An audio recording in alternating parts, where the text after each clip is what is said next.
this is not real estate guarantee. This is real estate investing, right?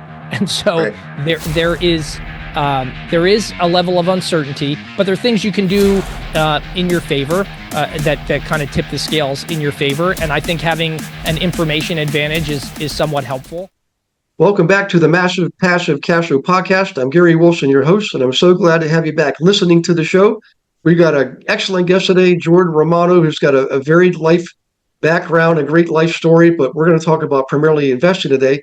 So first thing is, Jordan, I just want to say thank you for doing this, because I know you're a busy guy with what you're doing, and I know how lucky we are to have you on the show. Well, thanks for having me. You got it. Hey, if you wouldn't mind, for starters, most of us, like me, I wasn't born saying I'm going to be a broker, real estate broker, or real estate investor. I wanted to be an astronaut, but what was it that got you into investing? Was it you had money from your normal job, or is it that you just realized you need to do something other than the stock market? What was that tipping point, if you don't mind? Kind of the latter, and proximity matters as well. My mother was a real estate agent for most of my life growing up, so it was always fun. I remember fondly. I don't know if they still do it, brokers opens, where the brokers kind of show other brokers homes. So my treat was always, she had a specialty in suburban Philadelphia of doing, mid-sized kind of starter homes, but also did land. But she didn't do what some would call, I don't know if they still use the term McMansions, but when I would leave, come home for weekends or occasionally from college, we would go to, she'd let me pick on brokers opens. She'd have a couple homes that she would need to see, but then we'd go see a couple, giant mansions or horse properties or some giant, 8-figure property that was always fun to go see. And it was fun for me to see the networking that happened and how individuals marketed properties. And for me, that was sort of my introduction into the real estate world. In terms of why did I start investing there, I would say it was, there is one thesis where it's invest in what you know. And so because I was chatting with my mother at the time, and where I was physically located, which was in rural New Hampshire, for my residency training. I'm a physician. I remember chatting with her and seeing the cadence and the flow of homes there. And I just remember saying to her, I'm not sure. It just feels weird to contribute money to stick in some weird account and watching the numbers grow. I wanted something, they call it real estate, right? It's real. You can touch it. You can see it. You can have an impact on a community. And so what I said to myself was, you know what? You got to do a deal. So let's start with a deal. And there were some unique dynamics in that market that I'm invested in. And so I had a thesis. I started taking notes and was off to the races. Hey there, did you know you can join a free real estate mastermind session every Monday night? It's called Monday Night Live, and it kicks off at 7 p.m. Eastern. I'm Gary Wilson, and every week I host this live class, joined by investor agents from across the country and around the world. And here's the best part. No selling, no recruiting, just pure, actionable real estate education. Every Monday, we cover everything from the basics to advanced strategies. We even bring in expert guests once or twice a month. Topics like how to buy property using crypto, how AI is reshaping the real estate landscape, what the metaverse and blockchain mean for real estate deals today. Whether you're a new investor or a seasoned pro, you'll walk away with real value, and you'll have the chance to ask questions live, connect with others, and expand your network. Sound good? Then head over to realestatewithgarywilson.com. Click the Resources tab, select Monday Night Live, and you'll find recent replays plus a full schedule. You can register for any upcoming session, even weeks in advance. And if you're watching this on social media, just check the video description for the direct registration link. I'll see you Monday night. Bring your questions, your notepad, and your drive to grow. I look forward to connecting with you. It's interesting. I love the state of New Hampshire, by the way. And I love the state motto, live free or die, It's a great place. It's a great place to invest, and certainly, and I'm sure we'll get into the nuance, but part of my due diligence is what is the overall legislative tenor like, and what are the, are you going to buy and hold? That certainly was something, and that has been my thesis all along up until this point, call it for about a decade. What are the tenants' rights? If you go right over the border The Connecticut Mhm. River splits New Hampshire and Vermont. For Mhm. those of you who don't know, you go over to Yep. Vermont, the laws are they're different, and Yeah. you think, oh, I just provide rent, but how you can hold a security deposit, when you can release it, Mhm. if in the unfortunate event where a tenant needs to be removed, what is that process?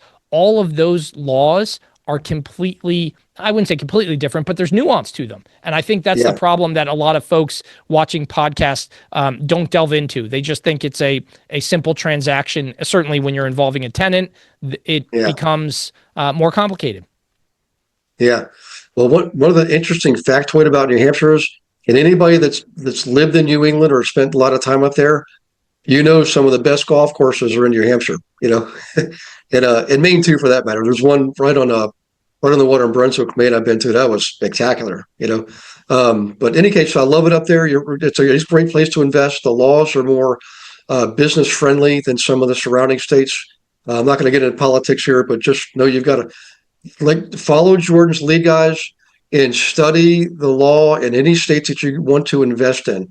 In fact, I think you can get information on all the states, because I really think, honestly, investing in one location is great when you're starting out, but eventually you may want to branch out, because you're now it's like not having all your eggs in one basket.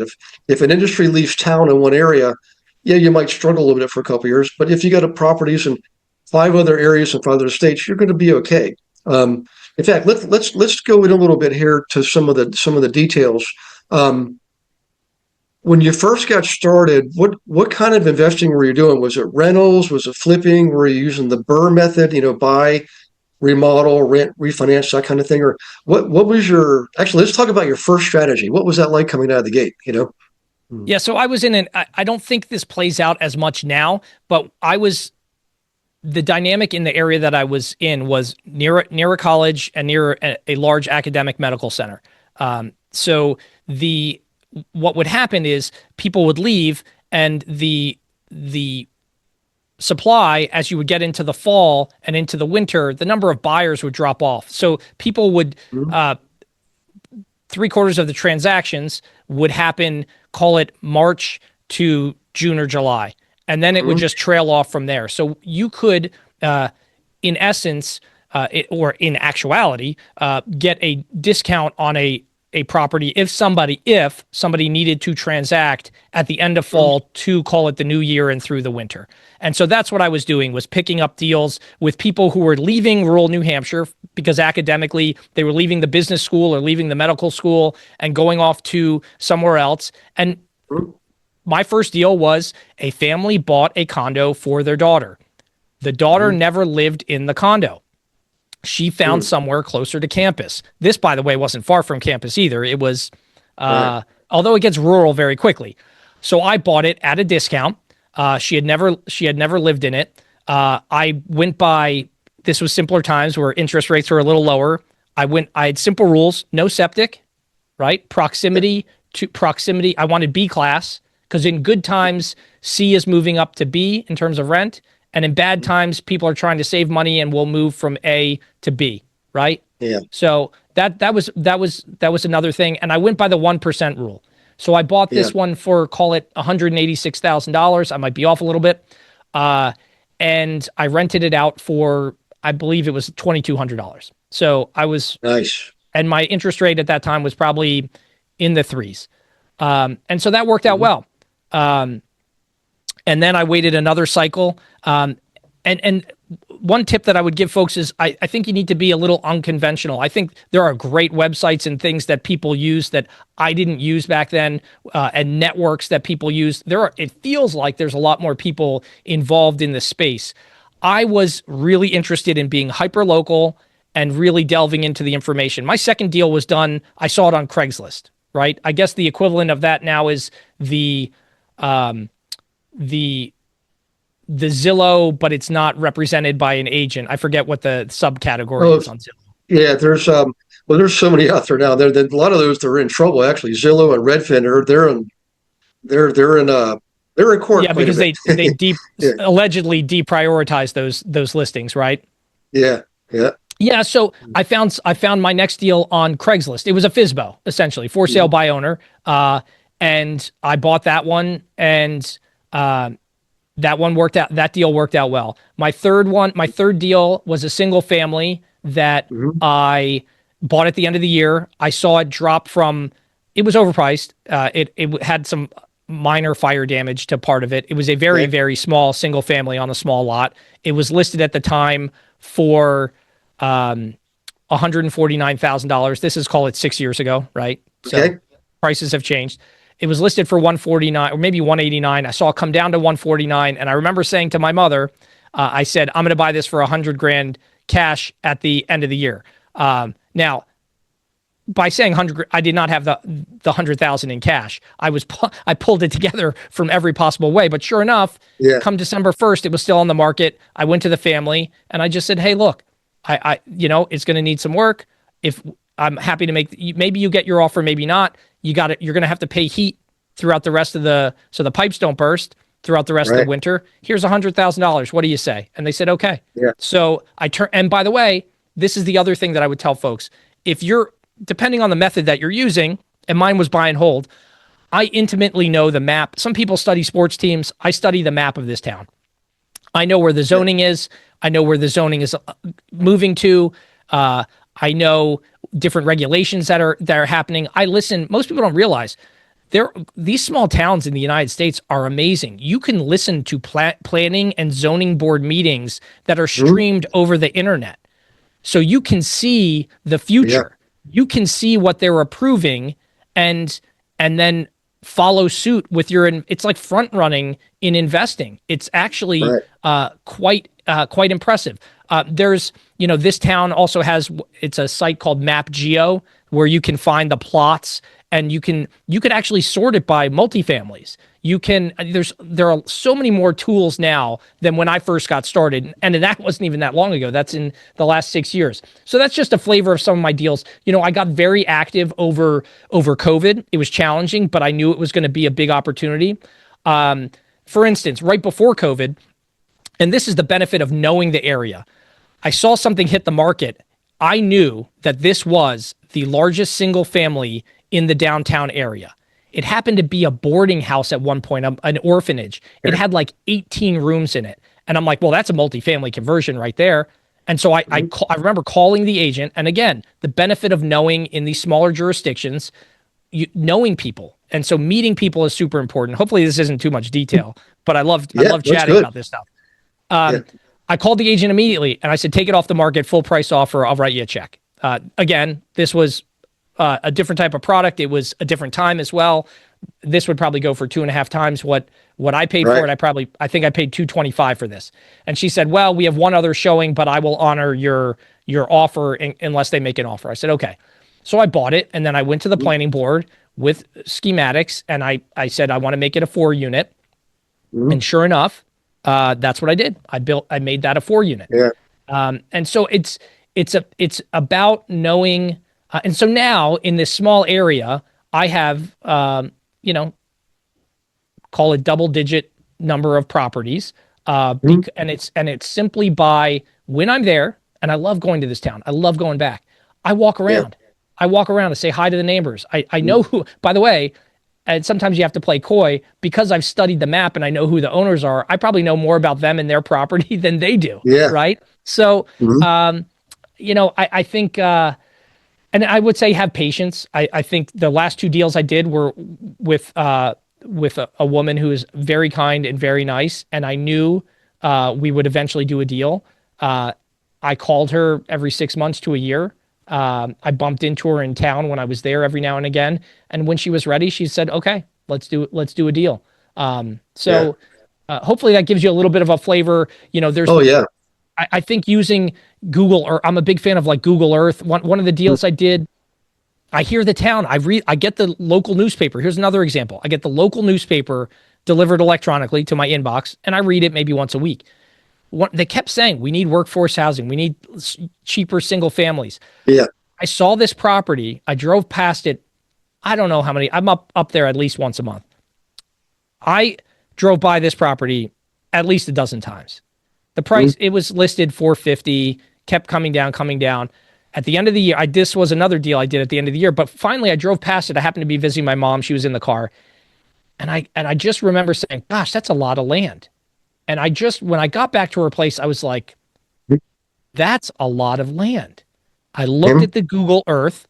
It's a zero point 0.9 acre plot with the home that sits pretty much on one of to the extreme side of one of the entire zero point 0.9 of acre.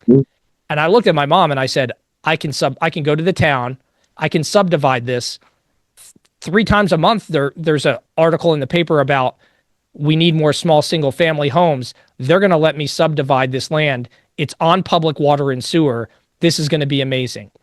I picked up the house for essentially just call it market value. And in the meantime, in a year, I've gone to the town, I've subdivided the land, and I'm about to sell the house back.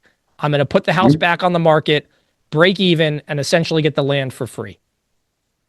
Nice. I mean, Yeah. so my strategy has sort of shifted, but it's also been a little different than what you said, which is be hyper local, stay hyper local. And Yeah. listen, there's nuance to every story.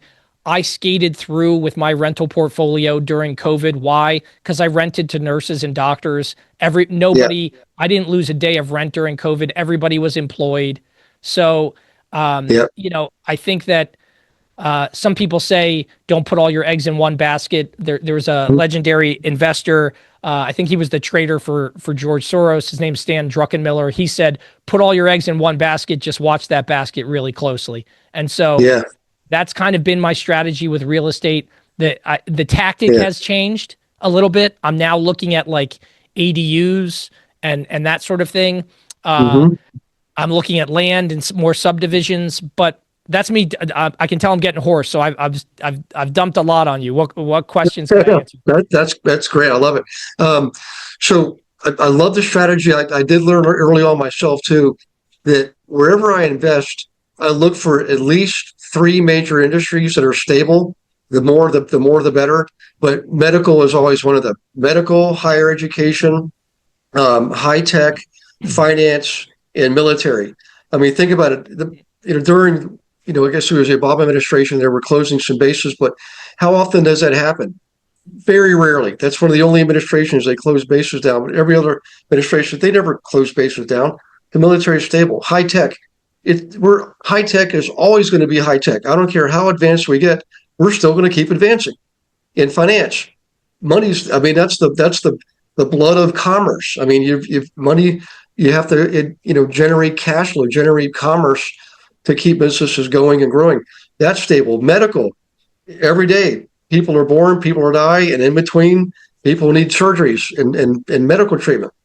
You know, so Now listen, the, it gets deep. It gets deep very quickly, though, right? I mean, yeah. if you're doing a buy and hold strategy, Mm. everything's going to get more expensive, right? Taxes are going up. Getting workers to come out to fix things are definitely getting more expensive now because the cost to build is expensive. Like I'm a big fan of I'm a clinician, I'm a physician. I'd like to think I'm a smart individual, but I like to keep it basic. When you look at a 50,000 foot view, or you look at a Google Earth of where I'm doing this real estate, there's a lot of green. I mean, which are trees that they could cut down and build more things. Now, not thankfully, but like, will that happen? Yes. But the cost to build is also very high. And since the cost to build is really high, and this has happened, large conglomerates have come in there and built 50, 150 unit apartment complexes. The difficulty is to get return on their investment, they have to charge A rents. And so I am fine buying C or B quality and putting a little money into it and staying in that B lane is beneficial. The other thing I would say is the legendary investor, I think he just passed a year or two ago, Sam Zell used to say, I don't care about the market. And this is, I think, pretty impressive advice. He says, show me the deal. I don't care about the market. There are good deals in bad markets and bad deals in good markets. And so when people are looking at interest rates being funky this is not real estate guarantee. This is real estate investing, right? And so there is a level of uncertainty, but there are things you can do in your favor, that kind of tip the scales in your favor. And I think having an information advantage is somewhat helpful. And I think being nimble. I did a deal. My friends were like, "Why are you doing this?" One of those deals that came from that elderly town member who I knew, she sold me a 4-unit. That I put that under contract at 8.625%. I still actually have that mortgage. And my friend told me, this was 18 months ago when mortgage rates spiked and kind of thankfully have been trickling down. But that was my thesis. I said, look, this product hasn't traded in 50 years. It's not going to trade again for a while. It's downtown. The location is premier. And I'm a betting person. Am I betting on this third thing? Am I betting on the interest rates going up from here, or in 2 years from now, they'll be down in the high 5s or 6s? And so that's what I said. I said, I think the interest rates I'll be able to refinance this one. So I'm fine holding the debt at 8.6. I don't care. If I'm going to hold this for 20 years and 3 of the years are 8.6 and then the rest of the years are at 5.5, I'm totally fine with that. And so you have to risk, you have to gamble a little bit, but be careful of the deal you do. And it's also the environment that you're doing it in. Yeah. Yep. Now we geographically speaking, what are how many states do you invest in? Is it just, and is it always around like the teaching hospitals? Because you've got a combination of education and medical at the same time. Is that your primary focus, or do you get into high tech and other industries too that are stable in other areas? It's interesting. I mean, I think a lot of things have been coming to these areas. I'm a big, that is, my eggs are in that one basket. Okay. I have not varied. I think it's easy to say in hindsight. I mean, I drive around town. I have passed on 3 times the number of deals that I've done. And by the way, a rising tide floats all boats. So yeah, all of those deals in hindsight would have been great deals. But ultimately, for instance, there was one deal, I still look at it.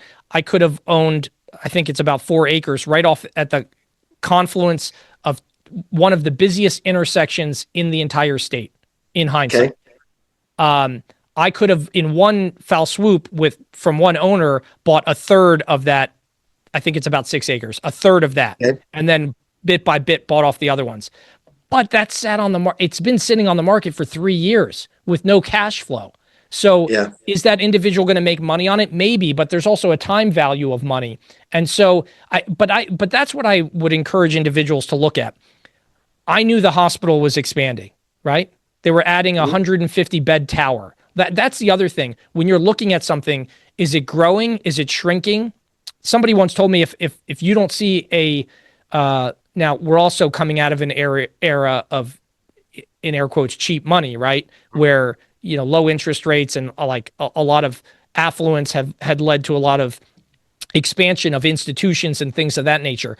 But if you don't see these industries, the hospitals, the college, if you don't see them expanding, that could be a bit of a warning sign. I like to think that my investments are going to do quite well because, again, of what I've done to based on my thesis, which I suppose could change. But I purposefully put all my eggs in one basket. Some of that was as to why, and that was to have a greater impact on the town as well. To enjoy their farms that I like to go visit when I'm up there. There are other businesses that I have invested in, my very small minority stakes, but just to help small communities, to help the small tradesmen and craftsmen, to help the carpenters and electricians. You can really have an impact on a community I'm talking in less than a decade by just investing in one space. Yeah. So there's other examples too. I keep thinking of some of my colleagues and people I've taught over the years. There's one you've probably been through or heard of, Worcester, Massachusetts. It's, from Boston, you go off 495 and then 90. And, probably 15 or more years ago, it was, not that nice of a place, but there is a university presence out there. And since then, it's really taken off. The values have gone up. It's a great place. It has been a great place to invest. And I think now they have a new medical facility there, from what I understand. And so I've got people that are doing the same thing. They're like, why would I go anywhere else? I got everything I need right here, you That's know. right. And medical and higher education, that and especially the combination, are proven. I mean, you're right. I was reading up about you before we started the podcast, and it's right in there. Why higher education areas. I mean, even in bad times, in recession times, I think college enrollments even go up. In recessionary times. I think the piece that I would focus on the most, and this, I wouldn't call it my secret sauce, but I would say if you're looking for an asymmetric advantage, it takes some time. But if you're going to invest in an area, listen, even the billionaire investors that want to invest, I'm thinking in Boston, Massachusetts, and across from the casino, they are now going to build I think a soccer stadium. I mean, my point is, yeah, that's in the news today, but all of those plans and things of that nature, like that was being submitted and talked about, and in a I'm not saying it's easy to find those links to the planning and zoning board meetings, but when you find them, that allows you to front run or kind of see the future. And you can, oh, who's John Smith who spoke at the zoning board? Oh, he owns 150 units in the area. What is he doing? Oh, he's building storage facilities now. Oh, that's interesting. Right? Oh, he's coming back to the planning board. This happened. Coming back to the planning board a second time to expand his plans for his storage container facility. Well, that's interesting. Why is he doing that? And the other thing you could do in a large metropolitan area, here's a perfect example. I don't have all the research. I see a Starbucks go in. Well, okay. You're telling me Starbucks and Target, they don't do foot traffic studies and spend, millions of dollars to do, they do not plop a location down willy-nilly. It doesn't mean it's going to be successful. By the way, they just went through a stage of closing lots of Starbucks, right? Okay, that's data as well. But if somebody's going to put one in, well, that's interesting because that brings in a certain clientele some people do that. They're like, what's the distance to a Starbucks? What's the distance to, mass transit? What's the distance to, higher education or a top tier medical center? And not all that thesis, by the way, doesn't play out, in every jurisdiction, in every city. Is it city? Is it rural? And by the way, then you need the team, right? Who's your builder team? How are you not going to get hometowned? Meaning like, are you paying retail to build it? Well, that's going to be problematic. So there's a lot of layers to this, but if I could impart one thing, I would say simply looking at it, like visually looking at it from like a satellite imagery and looking at the town's plots, you can, here's another example. That one house I bought, the one off of Craigslist, it's a double wide lot. When you look across the street, there's two homes in the same square footage. I'm going to the town and saying what I found in the town records was in like 1850, that house burned down and they just joined the lots for tax efficiency purposes. I can easily go back to the town and say, hey, a home used to be there. I would like to build a second home on this in this footprint. So you use the town meetings to your favor. I don't see enough people doing it. You can see what's coming. Yeah, I agree. You know who was really good at that? Franco Harris, the famous Pittsburgh Steelers running back. Okay. He became a great investor, and one of the things he was known for is he got to be friends with everybody in the downtown Pittsburgh, the zoning office, occupancy, planning commission, all that. And he would go in routinely, supposedly, and look at all the records because they went out 30 years in advance. This is what we're going to do in 30 years. For people who've been on I-79, know if you go around Pittsburgh, there's a section called 279 north of Pittsburgh going up to meet with 79 again. And he knew that way before that was being built. And people started buying land there in 1962, 30 years before the thing was even built, And all of them, They of course the state used eminent domain to take back some of the land, and they made huge profits. But people also bought away from the what they call the footprint on the edge of it, putting into, communities. And I know people that own them still today, all these years later. Back then rent was maybe 140 a month. Now rent's, 1,400 a month, so for small units. So if you do the planning, every guys, I just want to remind you, what Jordan's sharing with you, we call it horse sense. It's good old fashioned common sense. Use the resources available to you, and all the county data, because of Freedom of Information Act, is available to you usually for free in almost every county in the country. I've only seen a few counties that are not really up to date as far as technology goes, but any populated area, anywhere where you're going to buy, you have all the data right at your fingertips. And there's data aggregator tools you can get to do all the research for you. That's what we do on my team, because I've got team members in 38 states. So I built a tool on my team that gives all my agents accounts, that gives them access to all the data, property data, court data, people data, for every single property in the country. And they have an account that covers each one of them has an account that covers the entire country. And that's a great way to lease. It's made for investors, by the way. I just bought it to use for the brokerage team. And it's, they get it for free. I pay for it. They get it for free. But what a huge advantage, because it's real time. You're going right into the records in a real time mode. You're not buying a list, so, but it's just, so now that stuff's automated. But if you're investing just in Philadelphia, Baltimore, Kansas City, wherever you are, just take advantage of what's available to you there locally. Hey, Jordan, I know we were going to run out of time fast on this. What can you share with people? Anything that could help them? I know if you've written a book or you have a podcast or a website, but even like a final word of wisdom, if you wouldn't mind sharing, that would be awesome. Yeah, sure. I would say you can have a big impact with even just managing your own investments. Pick an area that you believe in, and all the data's there. And I would say, in an era when everybody's doing the same, when everybody's going left, don't be afraid to go right, and have an opinion and test that thesis. One of the things that I do, this is an area that is within a couple hours north of Boston. I drive there frequently. Go and shake people's hands. Go and say hello to people. I think that a lot of people now are trying to do business over the phone, and that may work in some areas. And listen, to do initial surface level work, I think that's not a bad idea. At the end of the day, a lot of deals are done simply by meeting somebody, shaking their hand, and looking them in the eye.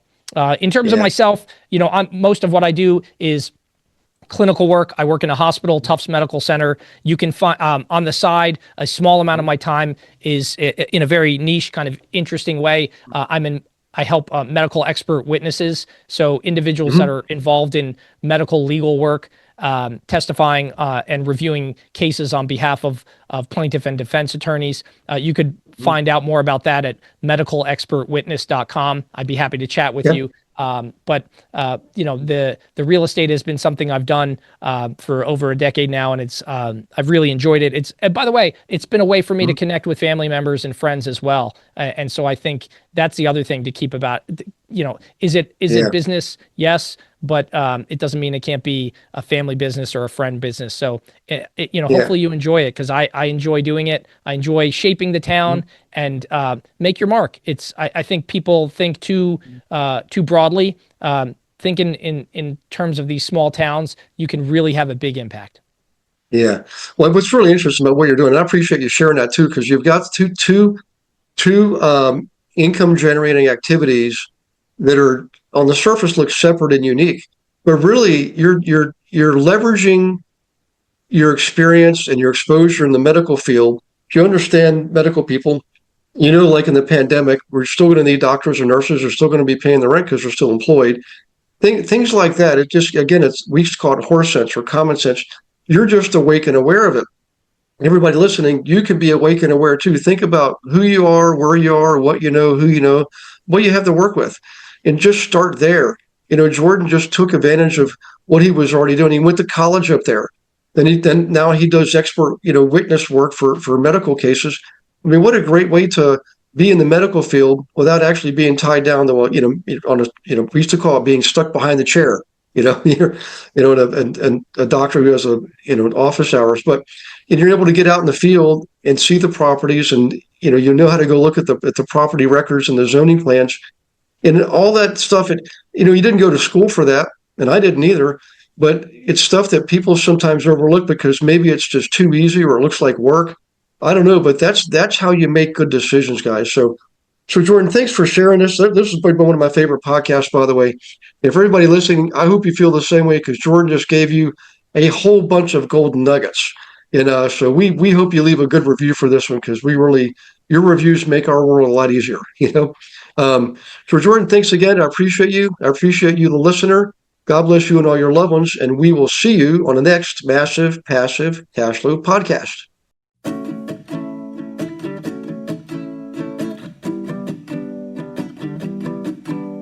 Thanks for listening to this episode of Massive Passive Cash Flow. Be sure to go to realestatewithgarywilson.com to join our community and start building wealth today.